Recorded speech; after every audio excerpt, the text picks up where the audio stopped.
Hello there, guys, and welcome to everybody that is watching. We are Church on the Marsh. My name is Josh, and I lead the Church on the Marsh. And tonight I'm joined with Matt Parker, who is also a leader for the church, and he's also a primary school teacher ourselves. But mainly our esteemed guest tonight is Mel McKinnon, who is the head teacher of Willow Lane Primary School. So hi, Matt, and hi, Mel. How are you both doing tonight? Good, thanks. Yeah, good, mate. Thanks.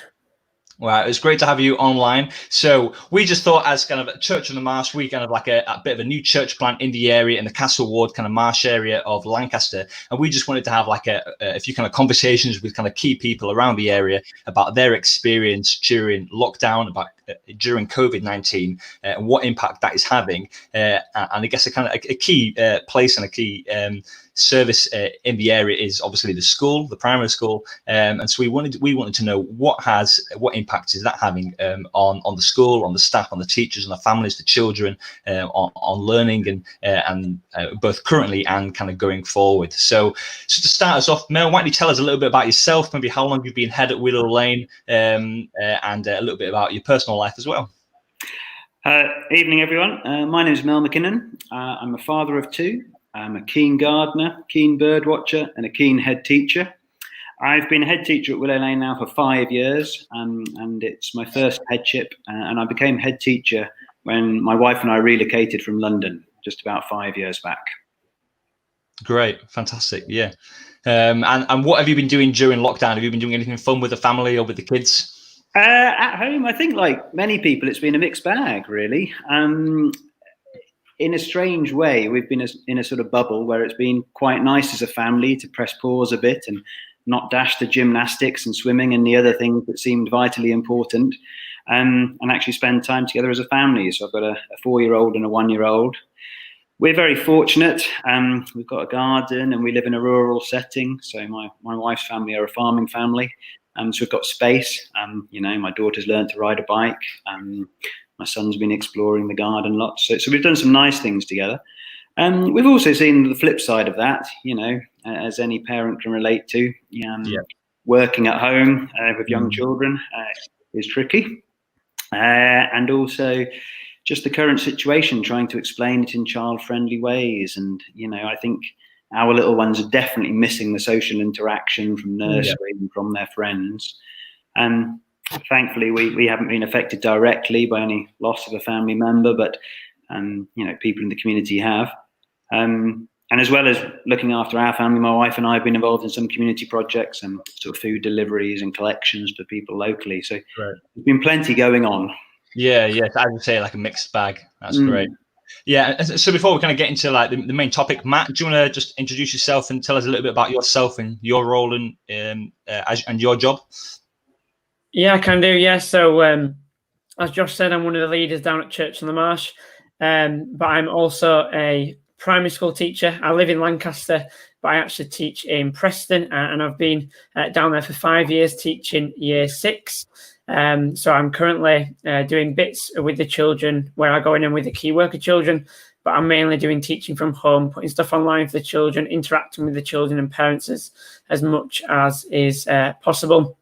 So kind of similar to what Mel said, I've got a bit more time where I've been able to get involved in other community stuff and other aspects of life, and just spend more time with the dog and my wonderful wife.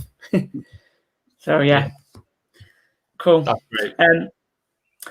So Mel, kind of onto the school then. So can you just give us maybe the intro blurb that you'd give to the school, maybe something you'd maybe say on a walk around day, just kind of your values and what you think your school offers, that's maybe things that particularly you're really proud of that your school does that maybe other schools don't, and just things like that, and facilities as well. Thanks, Matt. Well, I think the full name is Willow Lane Community Primary School, and community is at the heart of our school. And it's well supported by parents and the wider community. We serve a diverse community of children and families. We've got children from 5 different continents attending our school.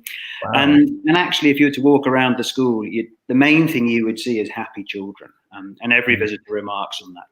And we're not a quiet school. We don't want to be a quiet school. We believe in children making noise, but a learning noise. And we have a strap line, which is teach to the heart. And that's the whole premise of that is, if you're emotionally engaged with something, not only are you going to learn it more there at the time, but you'll remember it more for the future. So as you walk around our school, you'd see all sorts of learning in different ways. You might see children getting excited about finding the metal in a bowl of cornflakes, or meeting an author, reenacting a battle outside. There's lots of active learning and different kinds of learning.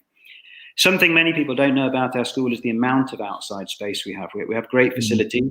We've got really good playing fields and an outdoor sports area, but we've got an allotment as well. And all our children grow and harvest food. We think that's important. And all our children spend time cooking in our children's kitchen as well. And we've got a wildlife area, which many people will have seen, that backs onto Milking Style Lane. And our children, our younger children up to year 3, spend lessons out there. So forest school lessons out there every week. As a community school, we're not faith-based, but we learn about different religions, and values education is sort of underpins a lot of our learning about sort of global values. So respect, tolerance, love, happiness. These are sort of different values that you'll see in assemblies, but around the school as well. So in summary, a happy school, not a silent school, but a school with learning in a myriad of different ways going on. That's great. Can I just jump in there, actually, because my little boy is 3 years old, and I remember walking around the site ground with yourself, Mel. I was amazed by all the outdoor space. And I was like, "Whoa, this is incredible!" Like, you've got so much kind of on offer, which you can't really often see from the roadside, isn't it? You just see the building, but outside and extending back, with, as you say, the allotments and the forest space is really, really cool. So my little boy is super excited to go into.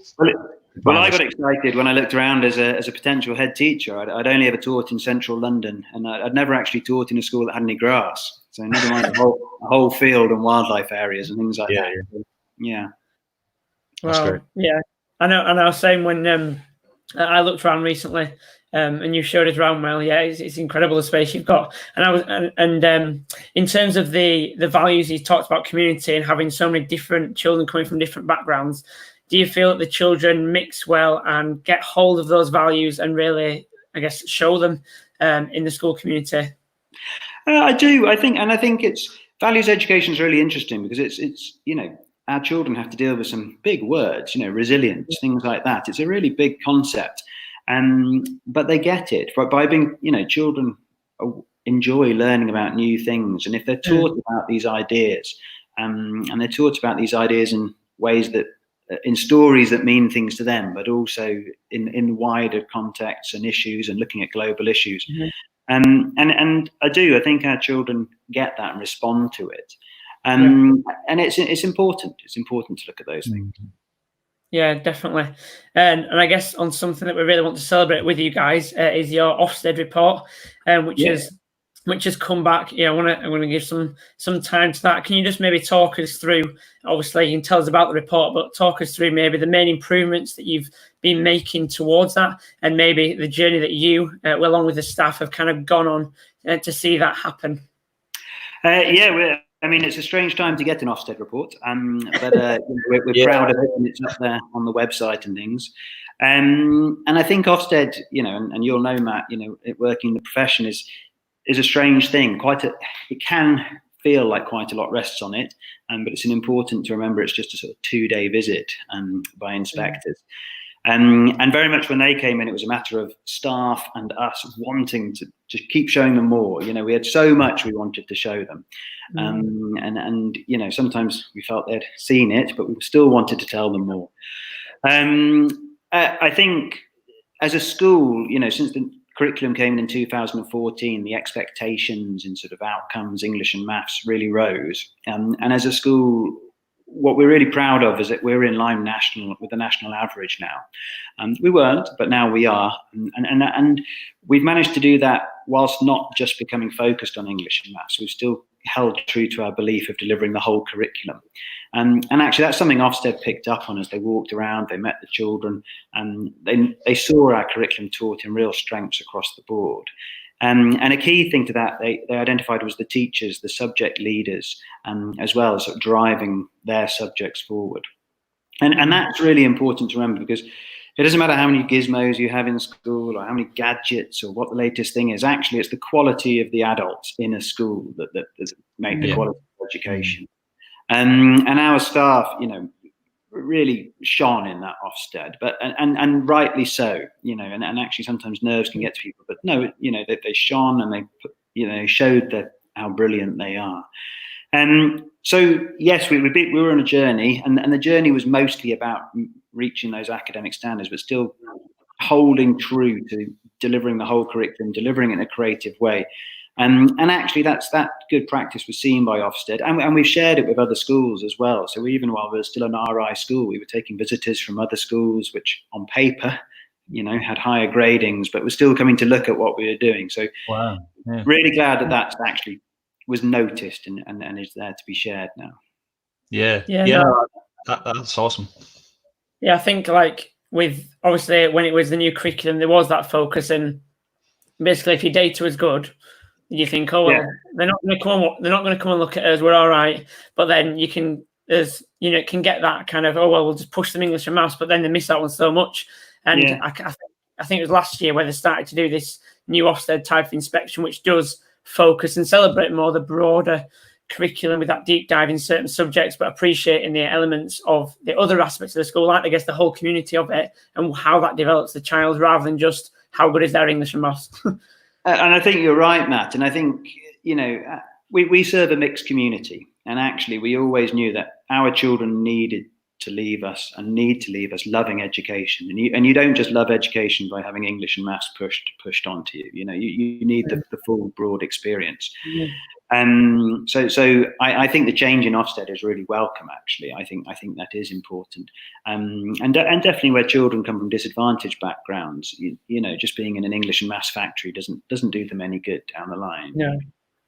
No, that's right. No, you're right. No, absolutely. And I think as well, it also sets them up for a love of certain subjects in high school. If they've not had much history or DT because you haven't got time for it. Like I know you do your cooking, and you were celebrating that with me as we were taking us around, and that's really great. It's things that often get pushed out of the curriculum or pushed aside, and you might get to do it once a year or something. But they're really great things, and a lot of the children in my class during lockdown have actually spent more time learning to cook and to bake and to deck build and like all these great things that we in our school clearly don't do enough of and need to work on doing, but they're such important and great things. So it's fantastic to hear that you're doing more of that kind of stuff. Yeah, it really kind of seems like you're kind of providing like a real kind of like holistic and broad approach to, especially the early years, in primary school, which sets them up, for further education and for further development. It does, and throughout everything we do as well, we have a big focus on language and word acquisition and all of that. But actually, that doesn't come from teaching a narrow curriculum. That comes from wide experiences. We also have children, who've recently arrived from other countries, refugee children who are totally new to English, and actually, they need to be in an environment where they can pick up language that you use in the home as well as use in schools, and actually the children's kitchen is a great medium for that. Certainly. Yeah. So before we move on to the next subject, I was going to read out a few comments and just do a few shout outs. I forgot to do this at the start. But Steve and Margaret, who's watching, and for anyone else that's watching, you can comment in, say hi, and especially if you're a parent or you're a teacher or you work in education, stick in your comments and your experiences, and let's have like a back and forth discussion and some engagement. Steve Bain, hi, a year 6 teacher in Preston too, interested to hear this. So hey, great for watching, Stephen. And please also, if you're watching, feel free to share this on your own Facebook feed, on social media, just so more people can watch and be a part of the conversation as we talk about this. And who else? We've got Jason and Stephen. Michael Pidd. I've no young children to send to the school. Mel seems a very sensible and well-informed head teacher. There we go, Mel, from the words of Michael. Joanna says the Ofsted report was thoroughly well deserved, which is great. And Jane was saying, hey, my daughter has struggled to keep motivated as a year 12 doing A levels, and thankfully is now back at school as part of a small group. So the lockdown can affect students at all ages. Yeah, certainly. Yeah, so it's not even just primary, but at all ages. It's been, having a big impact. So which I guess is kind of the main kind of subject for tonight, really. So Mel, could you kind of share a little bit about how the lockdown situation and COVID, has been impacting the school? What sort of impact has it been having both on yourself and the teachers, on the kind of teaching routines and practices, but also on the children and the families? And what's changed, and what's been the most, what have been the biggest challenges to overcome? It's a big question. I think, things change is always a motive, and actually the changes that we as a country have had to gone through with COVID-19 have been very emotional and anxious and all of that. And actually, I think as a school, as well as it being professionally anxious and emotive, it's also, people aren't just teachers, they're not just members of staff, they're also sons and siblings and parents. So there's also a lot of that personal anxiety and things. So I think for schools, for businesses, for whatever walk of life one is in, it's been challenging. As a school, things change very rapidly. There was sort of a week's notice, and then school as we knew it closed. And then it carried on. And actually, sometimes we're asked, when will school open? Well, actually, it has been open the whole way through. We've been open every holiday, every bank holiday, and staff have been in site every day, working with key worker children and vulnerable children. So every day there have been children attending school. Okay. We have about 35 children who use the service, and depending on parent shifts and that what life patterns, and we have up to about 20 a day. I think we had 19 in today, and we've been on a sort of staff rota system. So staff have been coming in, so we've had just the necessary staff in school, and initially we weren't quite sure how children were going to react. And we were quite anxious about how they would come in, but actually the children have enjoyed being in school. They've enjoyed that sort of routine, that structure, and actually it's faces they know, so they've enjoyed it. It's been different. It hasn't been school as they knew it. It hasn't been lessons as they knew it, but they have enjoyed being in school. And obviously school is quite different. There's lots of hand washing regimes and routines in place, and trying to keep children separate from each other, and also being very aware that they might be anxious and there might be other things going on. And definitely with some children we've had quite a bit of pastoral work to do. From parents, our parents have been very supportive, and I believe we've had good communication with them. I think that's been key to it. There's been a lot of confusing information or different things in the news, so it's easy to get muddled about where things are up to and what's going on. And at the moment, even so nationally, many schools have reopened, but the Lancashire Director of Public Health is still recommending and advising schools in this area don't open yet wider. So we haven't at the moment. We're still working just with key worker and vulnerable children. And throughout this, as I said, staff have been coming in. I mean, the staff have been brilliant, I have to say, and I can't praise them highly enough. They've adapted, they've picked up new roles, they've committed to changing things, looking at systems, procedures. How can we make it more socially distanced possible in school? How can we adapt things? And actually have been involved in sort of transforming the school, but in a child-friendly way. So if you were to visit the school today, you would see elements of social distancing that you might normally see in shops, except it's fun coloured rainbow dots that go through our playground, and the children understand how to go around them. There's sort of fun little systems on how to go and wash your hands, and yes, they all have their own desks and seats, but it's done in a nice way. It doesn't feel sterile, and they're children at the end of the day. And actually, staff, whilst they're delivering things, as I said earlier, everyone you scratch beneath the surface has some anxieties or other things going on in their life, or loved ones who might be shielding and things like that. And actually, you wouldn't know that to see the staff day in, day out. They're there, they're positive, they're happy, they've got these good relationships with children. So school is a very different place at the moment. And I think the biggest thing that you realise is that actually what makes the school is the people, and key to that is the children. So whilst it's a sort of functioning in what it's doing, there's definitely 200 little people missing. We look forward to having them back.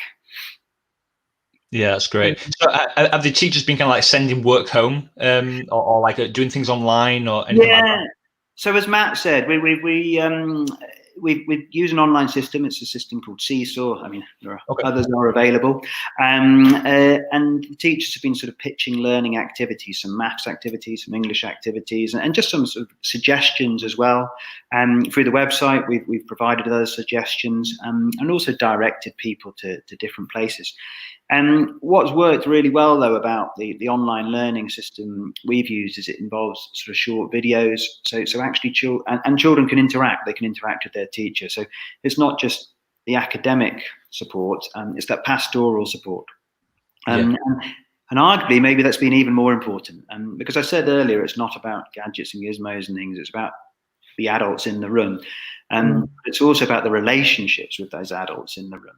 And we've had many parents who we've spoken to have said, since my child saw their video of their teacher, or since they got that message from their teacher, they've really engaged with their learning. Or because as one of your listeners said, it can be difficult for a child to be motivated or motivate themselves when at home, whatever age they are.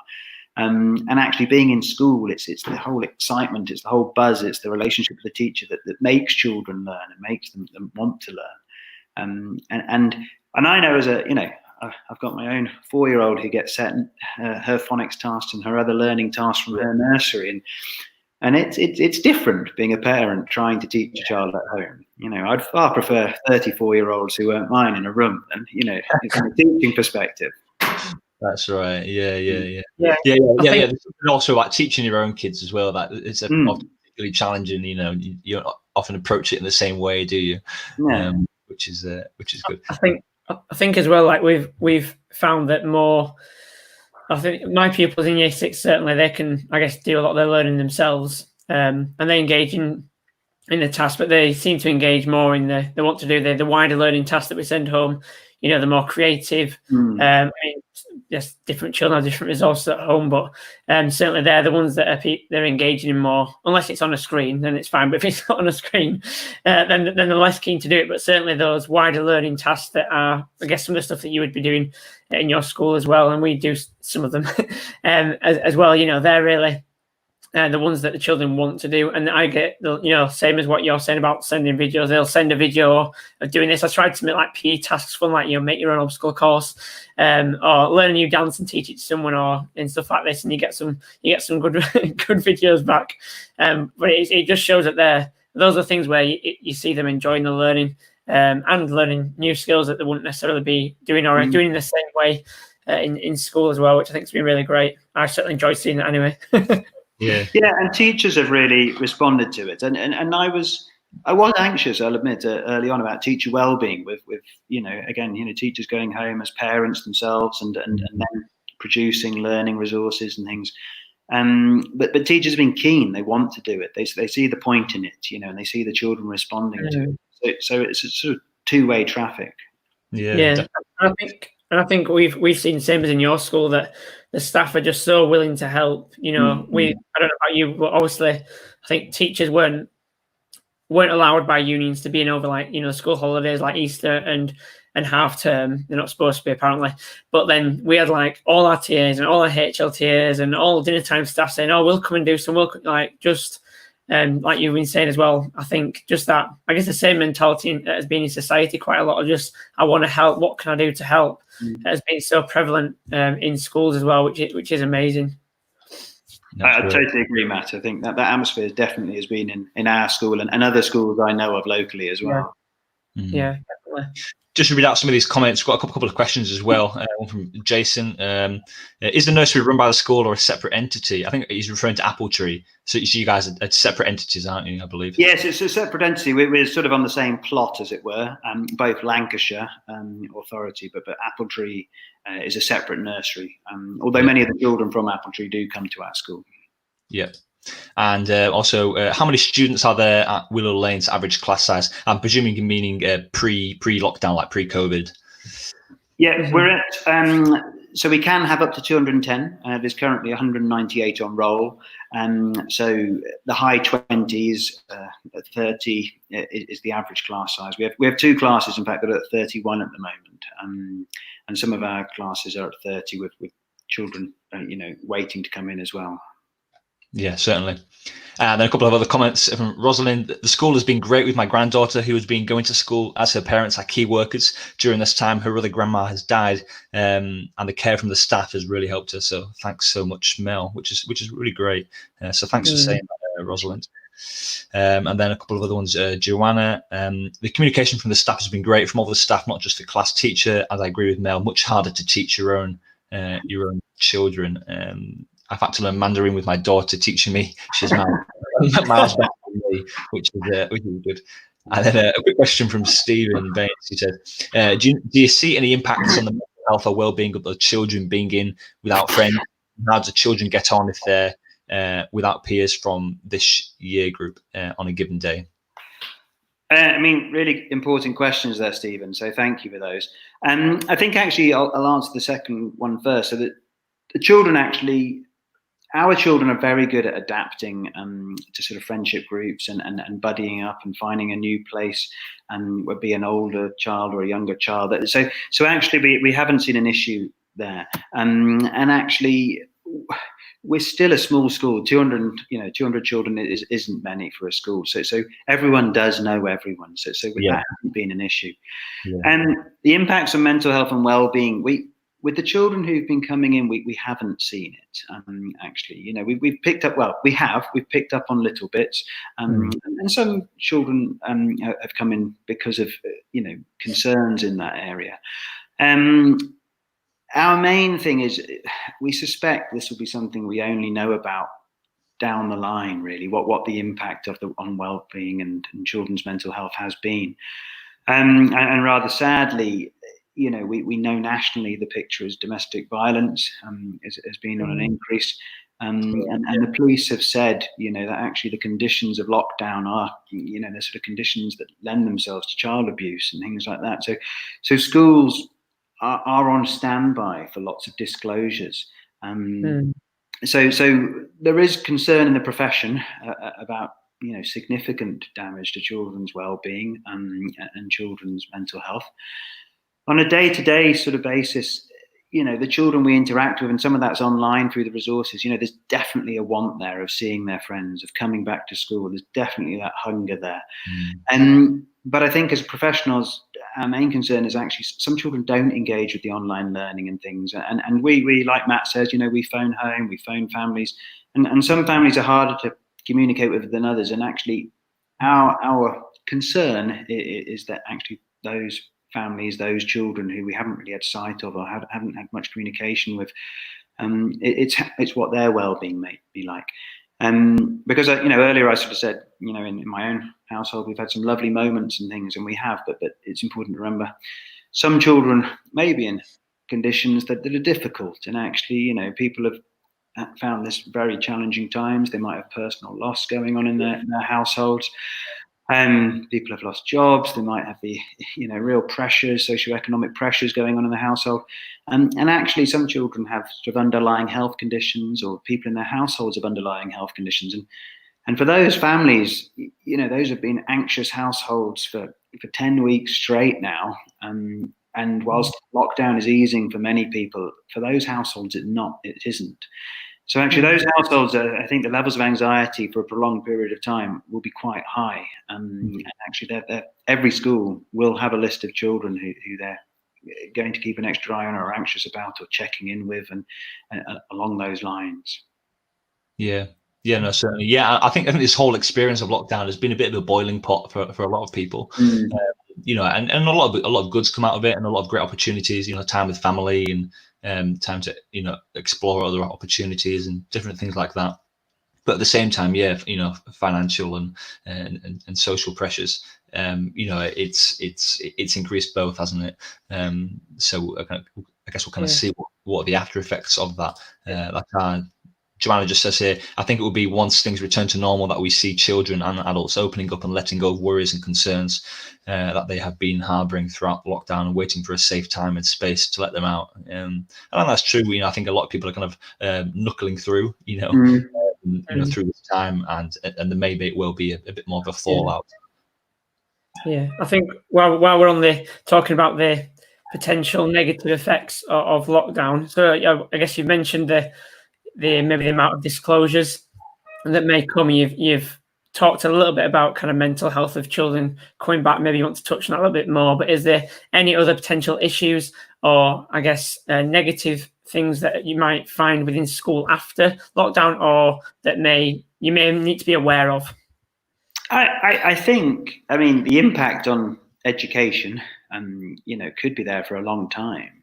Actually, we're nearly at the summer. Will all children be back in school? That's hard to see at the moment, and that may mean that some children haven't been in school for half a year, and actually that's an awfully long time. You'll know, working in the profession, that the 6 weeks can sometimes, have an impact on children's learning. So actually, to be out for 20 plus weeks, it will probably have an impact. It will have an impact.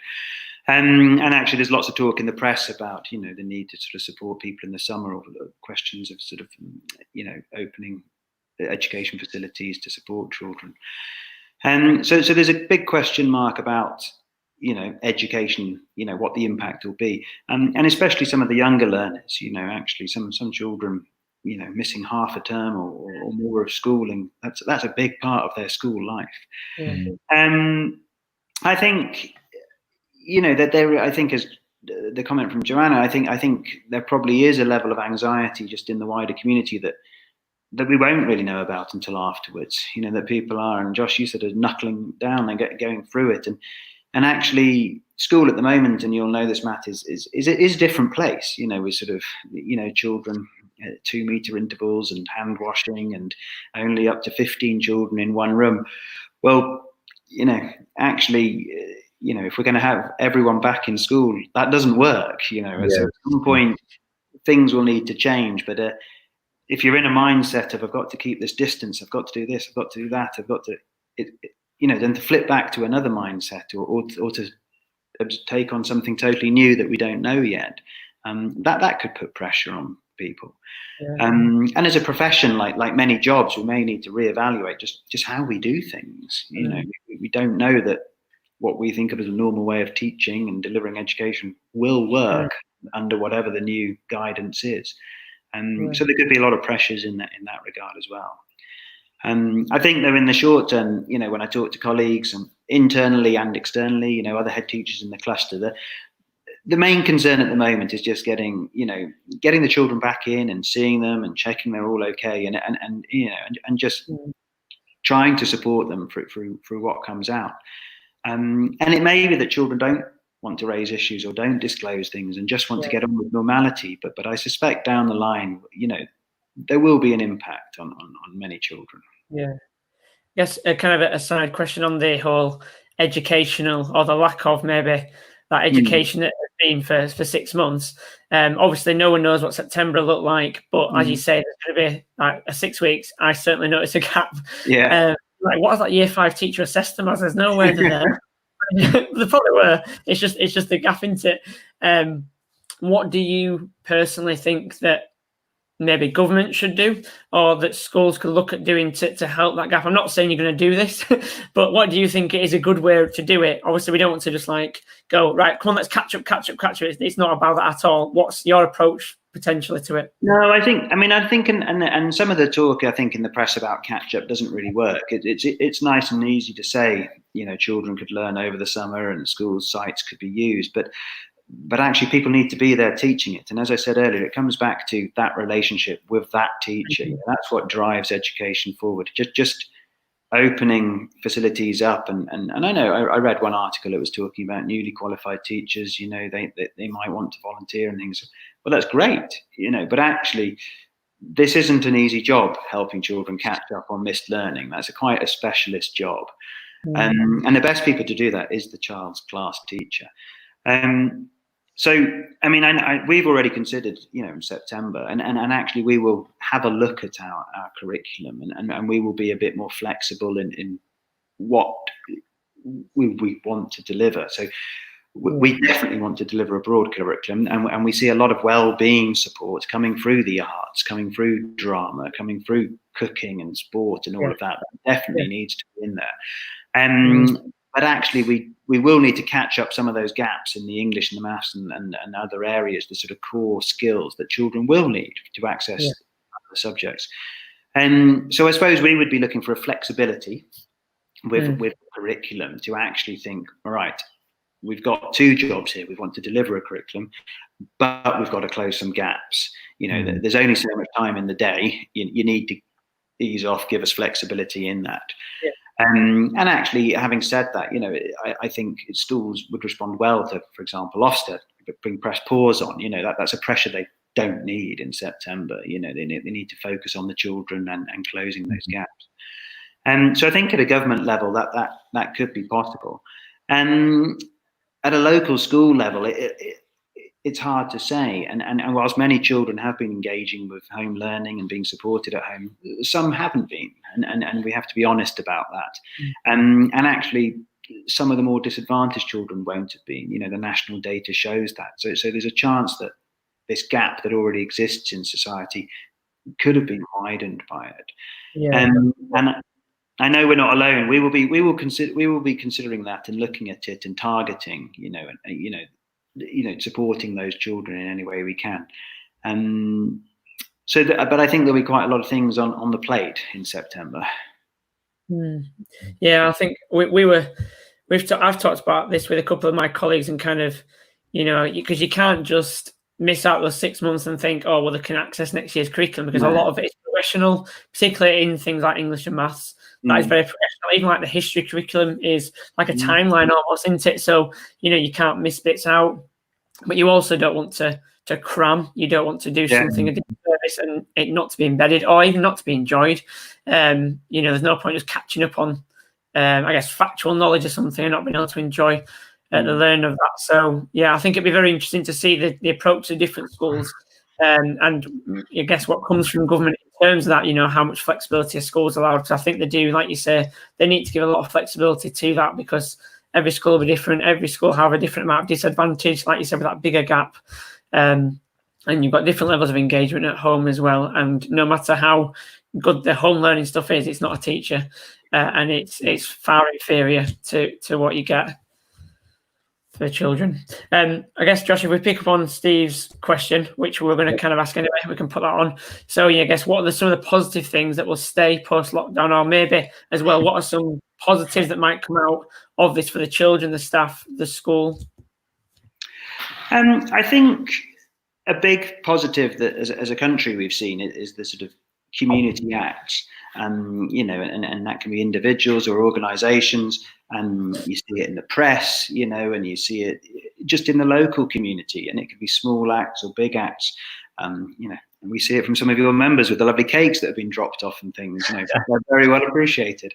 But there's lots of things that have been done in the community, and actually, we all know, as well as that giving joy and pleasure to the recipient, the people doing the act, it also gives us a good feeling of worth.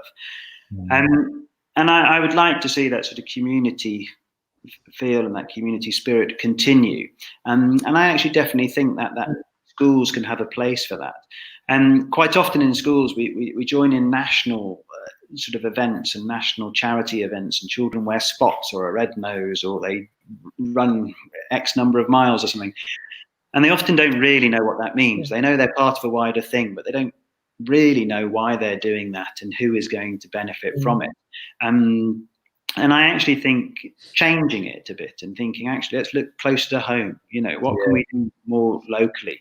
And we do things. We go onto the village, Westfield Village, and we plant bulbs there every year for the community. And we go to Laurel Bank residential home. Our choir sing there every year, and things like that. But actually, those things suddenly seem more worthwhile.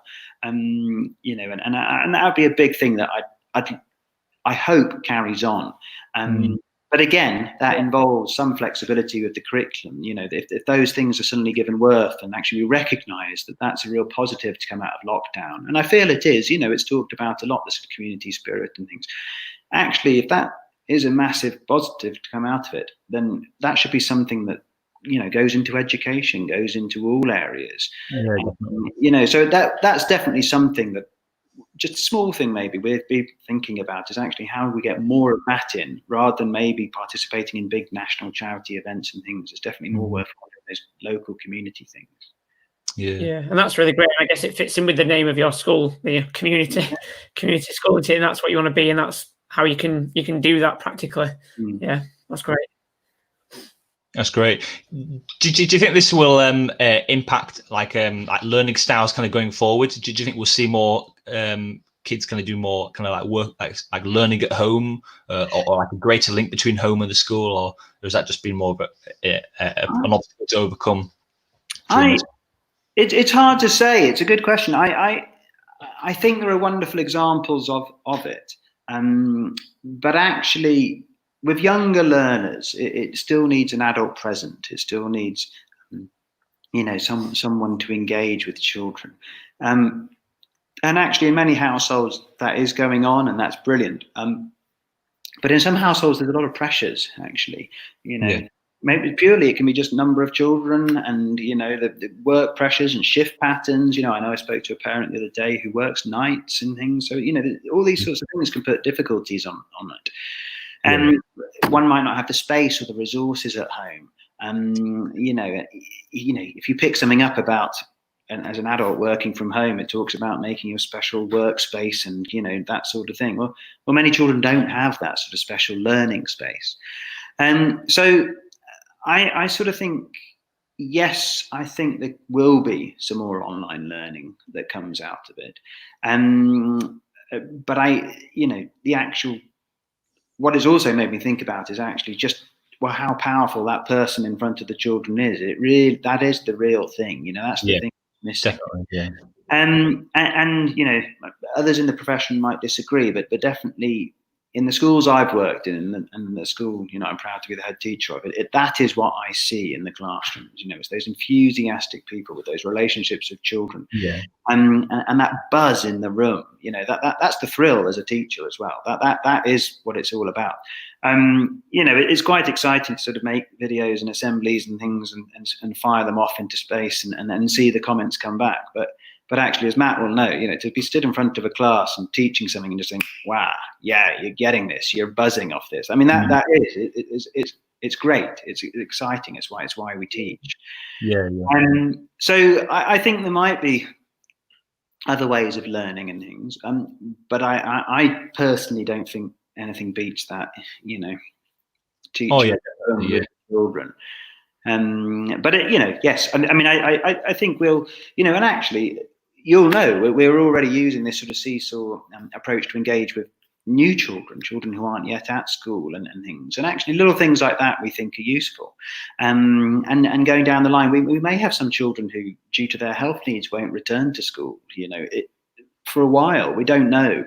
And definitely, having explored the online learning, it's nice to know we have a way of communicating with those children and teaching those children. So that, for specific cases and in specific situations, I think online learning will have a real strength. Yeah, so definitely, more something that can fill a gap and or plug a hole, or be added on as a supplement. But you'd never want it to be like online lectures or anything like that. There needs to be that face-to-face interaction, real presence. At primary school, I really feel it does. Yeah.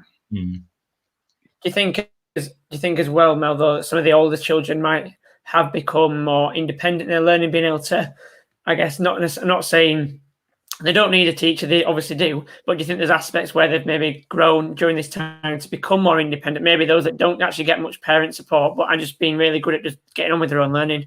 I think some have, and some haven't. I think that's always going to be the case. I think some have done brilliant things, and some children have really surprised me. I thought, wow, you really are, cracking on with it. And I know you're juggling other things. You maybe are involved in looking after your siblings and things, but you've done loads. But I also know I've spoken to some parents who have sort of said, oof, my child's finding it hard to engage, my child is finding it hard to be motivated and things like that. And actually, that's when we pick up the phone or the teacher picks up the phone and just has a chat to them, and that can help, or a personalised message fired off can help.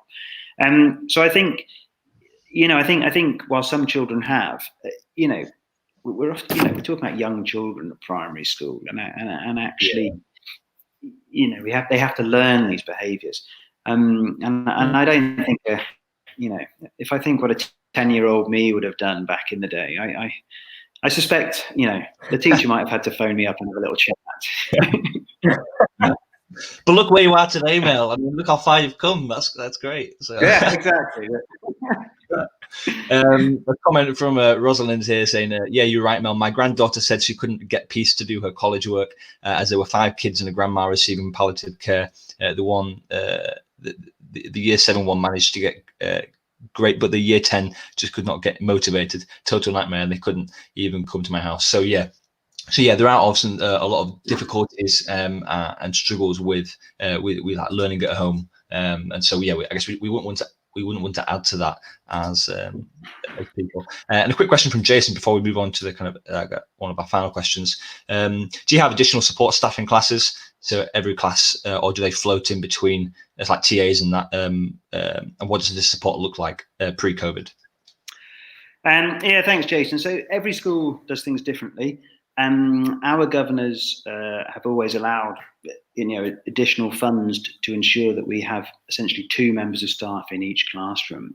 So we have 1 teacher and 1 teaching assistant, and it's the same teaching assistant. And that teaching assistant might support within the main class, might pick up little groups, little interventions. But we find it most effective if that teaching assistant is the class teaching assistant. And again, that comes down to that relationship. So that, that they feel empowered with it, and they can see their purpose in that room. But the children also have that relationship with all the adults in the room. And we refer to our adults as teachers, almost with a small t, to all children. They're all important, they're all educators. And if you were to visit one of our classrooms, there would be times when you would think, okay, who is the teacher? Who is the teaching assistant? There'd sort of be a tag teaming approach going on, or handing over to someone who has a bit of a strength in a particular area. So generally we have two adults in every class, nearly all of the time. Yeah. Well, that's great. Yeah, that's really, I was going to say, I think certainly for me, I think having the same TA really helps, because not only, like for me, I really build up, I've got a great rapport with my TA. Like if I'm not there, if I was ill or if I'm on a course, sometimes she will cover more than a supply teacher. And I would rather that, because she knows how I do the classroom. She knows the children. And as you say, can do a great job as much as a teacher at deck doing the great teaching. They are well equipped, well trained, and are really able to deliver good quality teaching as well. And as well as that, I think, yeah, the TAs are so important with relationship with children. Particularly maybe if you're trying to teach a class and a child needs a chat or something, particularly like first thing in the morning, they are so crucial for that. And I think their character and their loving support is almost as crucial, if not more crucial, than their ability to teach the children. I've certainly seen the benefit of that in our school. I agree, and we're lucky. We have a really good team of teaching assistants, and yes, they support with education, but an awful lot of support with the pastoral side as well. And actually, children need to be happy; they need to feel safe, or else they're not going to learn. And definitely, our teaching assistants also assist hugely in that. Yeah, great. Definitely. So what about thinking long term then, Mel? Like kind of, I guess your head's right now in kind of lockdown and COVID mode. But like, what are your kind of like plans or hopes for the school, like kind of going forward? Any kind of like big ideas or kind of big projects? Not we have to hold you to them as all. Okay. But anyway. We were in a conversation with other schools and not just schools in the area, which is very exciting, and it's called the Morecambe Bay curriculum. So that is a project that links with Eden North as well, and the idea is that children in the Morecambe Bay area, from nursery up to university level, would follow something called the Morecambe Bay curriculum. And so it was sort of in its early days, but conversation about it. And the main thought about this is that actually, in a sort of place-based curriculum, so actually using localities and the geographical area, you would deliver the curriculum. So you don't necessarily have to look far-flung to deliver all the learning. You'd actually really think about how can we deliver this learning in our locality.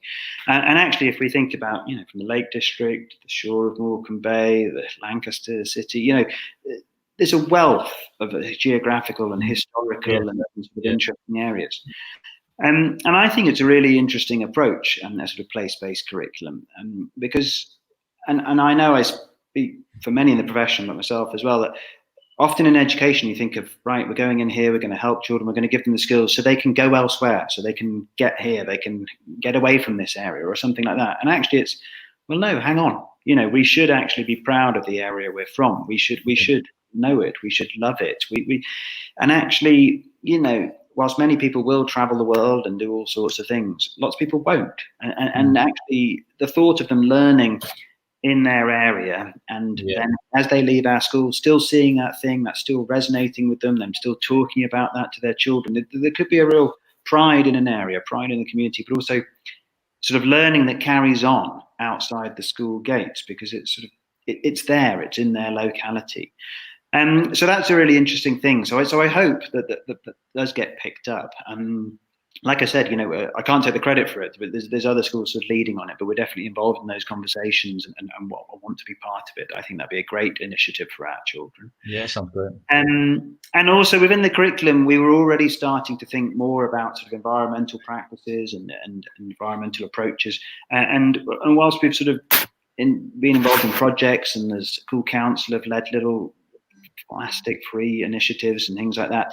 And we're wondering if we could go a bit bigger on that, and actually look to have that more in the curriculum, and maybe look at this sort of way of generating some power for alternative ways in the school site, and really get, we sort of think it's such a big thing, the environment and the impact, and all the sort of, the wider press with Greta Thunberg and things last year. The children definitely were on it and excited by it, and we sort of think, actually, maybe our science curriculum should be totally adapted, and the science lead, he was thinking about that, of really thinking, let's grab that sort of eco-environmental thing. Let's really focus on that, because that is going to be such a huge thing in children's lives. So instead of it almost being a tag on that we touch on in assemblies and through little projects, I think actually that is a bit of a golden thread that weaves through our whole science curriculum.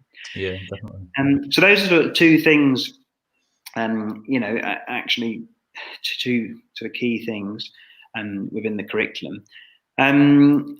And then, just actually carrying on with some of the good practice we have in place, the things that Ofsted picked up on, is sort of sharing that practice with other schools and things like that.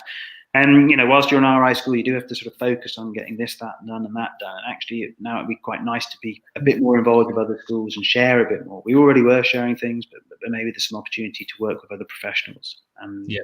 So those are a few things in the air at the moment. Yeah. Well, that's really great. Listen, I think the plastic thing is interesting.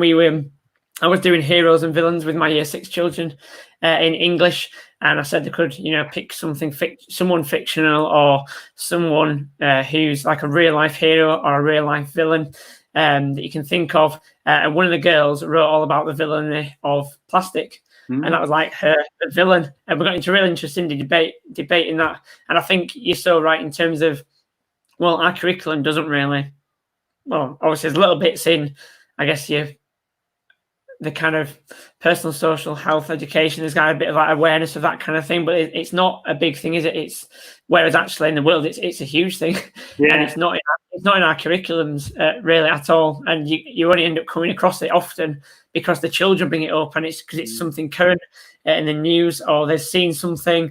Maybe being on a holiday and I don't know, seeing the plastic in the sea or something like that, and it's certainly on their horizons, but maybe not necessarily on school curriculums.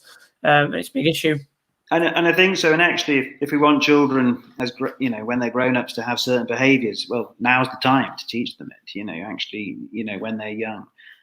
So I think that is an important thing. It will become more and more important in their lives. So I think the earlier children know about it, the better. Yeah, definitely. Yeah. Just as we kind of come to a close, I guess so. We're a church, and we meet at the community centre, and we believe in the power of prayer. And I guess at this time, there's been some great things. We certainly pray for the school very regularly. We're so pleased for your Ofsted, and we praise God for that, and for your staff being so great at this time, and just for what you guys are all doing there, and for the children as well. But are there certain things you can think of that maybe we as a church could be praying for your school and for you guys? Yeah, there are, and thanks for asking. I think two things. I think there are members of staff and members of our community and children in our school who are shielding at these times, who for health reasons, either their own or someone in their household, can't be at school or can't be out and about. And actually, I sort of alluded to it earlier, but they've been in an anxious environment for over 10 weeks now, and actually there isn't really light on the horizon for them at the moment. So that group of people, I think a thought for them would be a really important gesture. And also the other group of people I've mentioned earlier is, there are children out there who may not have had a good time. They could have been in some difficulties. And they are children who definitely we are thinking about, and actually, prayer for them would be what I would suggest. Yeah. Would you mind if I just give a short prayer now for your school, community? Let's pray. Father God, I thank you so much for Willow Lane School. I thank you so much for their amazing Ofsted, and for the work that has been put in by Mel and the rest of the staff and the children too, of how they've represented their school. Father God, and we thank you as well for the way that the school and the staff and the children have all just pulled together and just, I guess, worked for that common goal of working together and keeping each other safe at this time. We thank you for the staff going in and, I guess, putting themselves at risk and being so willing to help and support Mel and the other senior leaders in the school. And Lord God, we just really pray for all the staff continuing, Lord, and maybe some of those are anxious as well. We pray that they would know peace at this time, and for the children who are maybe feeling worried about coming back to school, maybe are struggling at home, Lord, would you give them peace too, and would you just surround them in your amazing love, Father God, and that you would just give wisdom to Mel and the rest of the staff as we look at kind of post-lockdown, what that might look like for them as a school as well, Lord God. We just thank you for them and for the school, and we pray you continue to bless it, and Mel and the staff and the children. In your name, amen. Amen. Amen. Great. Well, I think we will probably wrap it up there. So, Mel, thank you so much for joining us tonight and being part of the discussion. It's been great to have you on board and just sharing your experiences and your wisdom about what's going to be going on. And thanks, Matt, for everything that you've been kind of chipping in and saying as well. For everyone that's been watching, thank you so much for your comments and for joining us tonight. Don't forget you can share it so other people can watch back and kind of hear the discussion take place. But thanks to everyone for joining us tonight. Thanks, Mel, again, and hopefully we'll be having more of these conversations as time goes on with different people around the local area. So that's pretty much all. I think Lee just said, what lovely prayer, thank you. And Rosalind says, thank you as well. And from Stephen, thanks very much, Josh, Matt and Mel. A really interesting discussion and great to listen to Mel and his perspective on things. Love hearing people praying for our local schools too. Good work, Matt. And God bless. Fantastic. So that's pretty much it really. So we'll say our goodbyes. So thanks again, Mel, and take care. Thank you. Bye, guys. Bye-bye. Bye.